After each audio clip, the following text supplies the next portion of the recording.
Good morning, guys. I hope we're all sparkly. Gym session done. C-dip, sauna. Now it's time to run the dogs. Why are we a bunch of chunky monkeys? Is it because we're weak-minded fools? Well, yeah, in part, yeah. So, what's going on?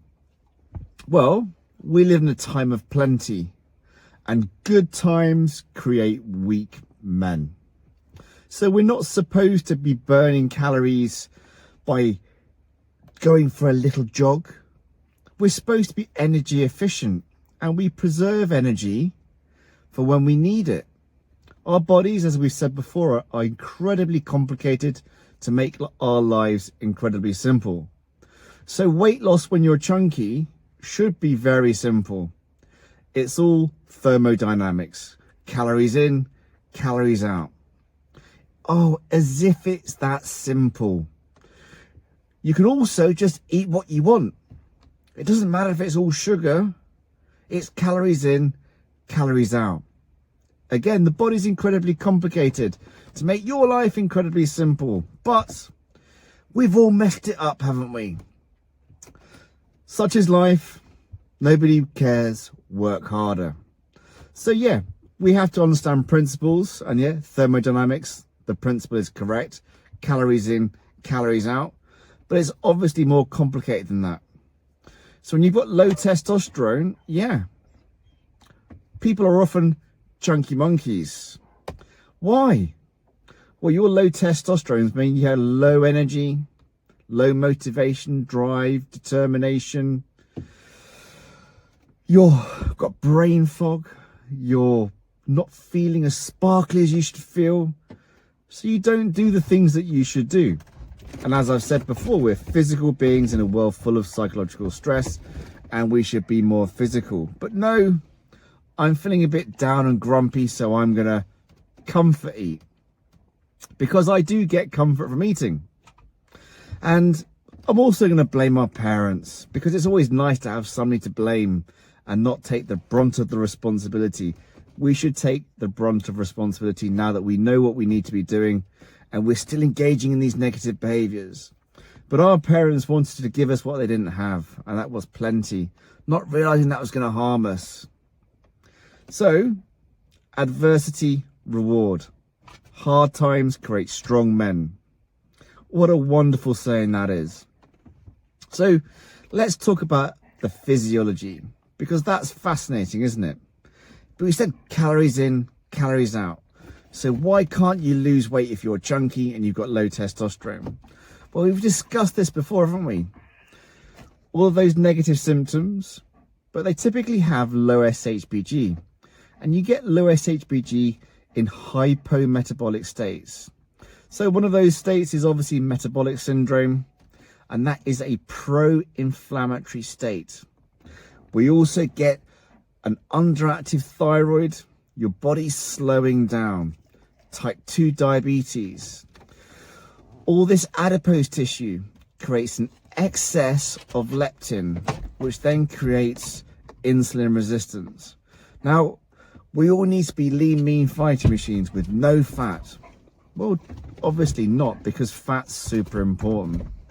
Fat, cholesterol, converts into pregnenolone, which then cascades down to cortisol, that you'll die without, testosterone that you won't grow and repair without, and you'll be miserable without, and aldosterone, which you won't have a blood pressure without. And there's lots of other neurosteroids. It is an incredibly complicated pathway. We need fat, but we need the right fats. And that's the problem, isn't it? Because we're fed the wrong fats. So, what's going on? Well, yeah, you have to understand physiology, and we don't understand physiology, and we listen to the NHS, and we listen to Nike saying just move a little bit more, you can eat what you like. You can't. You have to eat what you need, not what you want. And when you're healthy and you understand what you need, it's also what you want. You can obviously engage every once in a while in a curry or something unhealthy, because it is a little bit of a life pleasure, but it is ultimately doing you harm. And every time I've had something a little bit cheeky, whilst I've enjoyed it and I've got my sugar fix and I've got my dopamine hit, then I don't feel quite so good. And it almost reminds me why I don't do these things, because again, we are simple creatures with simple needs, and we're desperately seeking reward, dopamine, and we will take it versus earn it. And what do we need to do, guys? Yes, we need to earn it. So this low testosterone and low SHBG, if you go in a calorie deficit, what's that going to do to the SHBG? Well, it's going to drive it up. So adversity raises SHBG. And how are you going to feel? Well, even worse, because you're going to have lower free testosterone, because that testosterone that's bound to the SHBG is going to be used for growth and repair, but it's going to make you feel rubbish. You're going to feel even worse. And as I said before, you're going to get this hypometabolic state, an underactive thyroid, and again, that's going to make you feel rubbish. So it's not quite as simple as just saying, yeah, calories in, calories out, do more exercise when you've got pathological low testosterone. It does get very complicated. That's just the nature of physiology. And as we said before, we're literally our own worst enemies. So what does testosterone replacement therapy do? Makes you jacked, doesn't it? No, it normalizes your hormones for normal physiology. So again, you don't want to be too thin. You want everything to be in what? Yes, balance. Because as we said, we need fat because cholesterol converts into pregnenolone. Now, fat's necessary for other things. There's this leptin, wonderful hormone regulating your appetite. You need visceral fat, this dangerous fat around your organs. Well, listen, if it was solely dangerous, again, why would you have it? It makes no sense. So obviously you do need some for brain function, energy, balance. It's all about balance. And this leptin, excess leptin, has a negative effect on testicular function, obviously of relevance to us guys with low testosterone. Because it's this one thing. And as we said before, no, we have to have a holistic approach to physiology, understanding that we need to address everything, not just one thing. So you jump on testosterone replacement therapy, and yes, it is going to create a positive nitrogen balance, which is going to promote protein synthesis and prevent protein degradation. And again, yes, this will actually allow you to go into a calorie deficit and not burn wonderful protein that are the building blocks necessary for life. So whilst we know that fat is the most calorie dense macronutrient, we need protein and we need carbohydrates. Why do we need carbohydrates? Because we've just said too much sugar, too much glucose is bad for you, and it creates insulin resistance and decreased insulin sensitivity, which then creates type 2 diabetes and metabolic syndrome, all these negative things. Well, of course we need sugar, but we need the right amount. Again, logical common sense. The preferred energy source for your brain is glucose, and you've got glucose stored as glycogen in the liver and the muscles. So again, what's it all about? It's about having no carbs. It's all about balance, isn't it? But you have an overpreponderance to consuming carbohydrates, and that's primarily as a result of obviously larger communities needing farming. And how was it possible to feed all of these people with all these healthy foods? Well, it wasn't, was it? So they farmed grains, oats, etc. to feed the masses.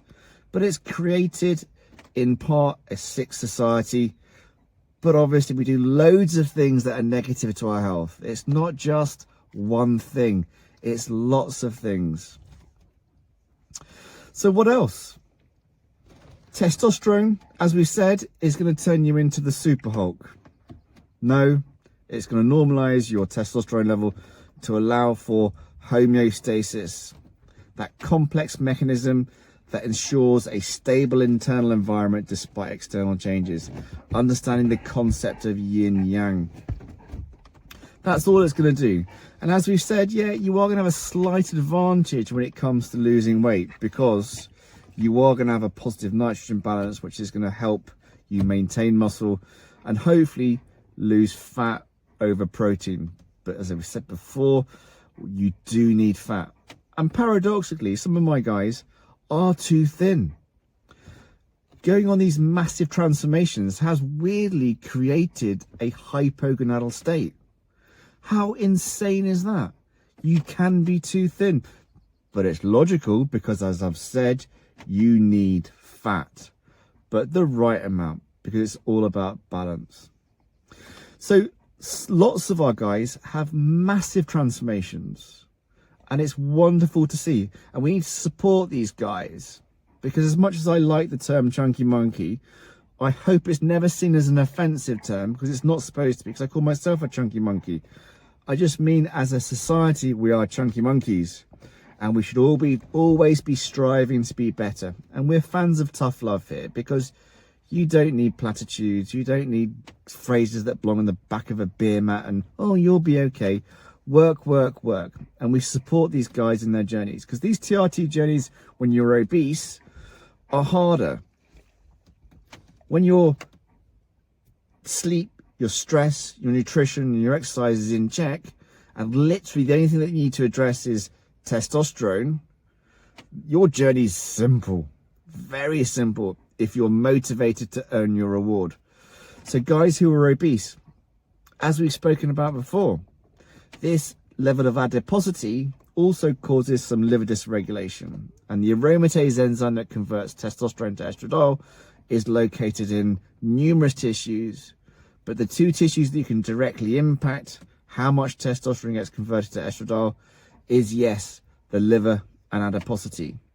This excess conversion of testosterone to estradiol negatively feeds back to the hypothalamus, tricking the brain into thinking you have enough testosterone, but you don't. So you send less LH down to the testicles to produce less testosterone, which makes you feel even worse, which again has a negative impact on your physiology and psychology. As I said before, you can't separate the two, but physiology is more important than psychology, and you can screw your emotions.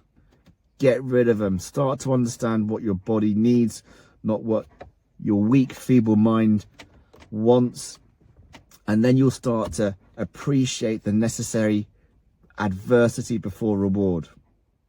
So these guys with low testosterone who are chunky monkeys, why are their journeys so much harder? Well, we've just spoken about it, haven't we? Excess estradiol compared to testosterone.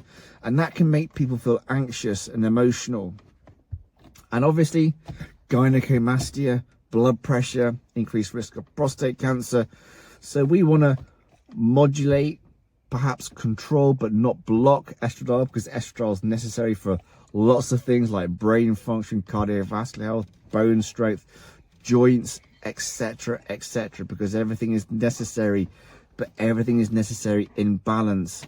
And if we have an excess of anything, it's bad for us. Balance, baby. So yeah, so these guys, their journeys are a little bit more arduous, and it's my role to support you, because the journey, the goal is obviously optimal well-being, and we're always striving for optimized well-being. Even when you're a lean, mean fighting machine, you can't take your foot off the gas, because when you become complacent, what happens? Things slack, don't they? And we are our own worst enemies. Effort equals reward. Earn your dopamine reward. So yeah, so these guys, they have a slightly more arduous journey, but you will receive positive reinforcement. Not platitudes, not sympathy, positive reinforcement. What can you do? You can do this. Right, let's go. We'll support you. We'll speak to you again in the necessary interval, and then we'll adjust the protocol again. Hopefully, incremental, progressive steps. Small goals, no destination, work, work, work, work, work. So, nothing else to say, is there? Earn your reward if you finish with that. Well, yeah, I suppose so. Go earn your reward, guys.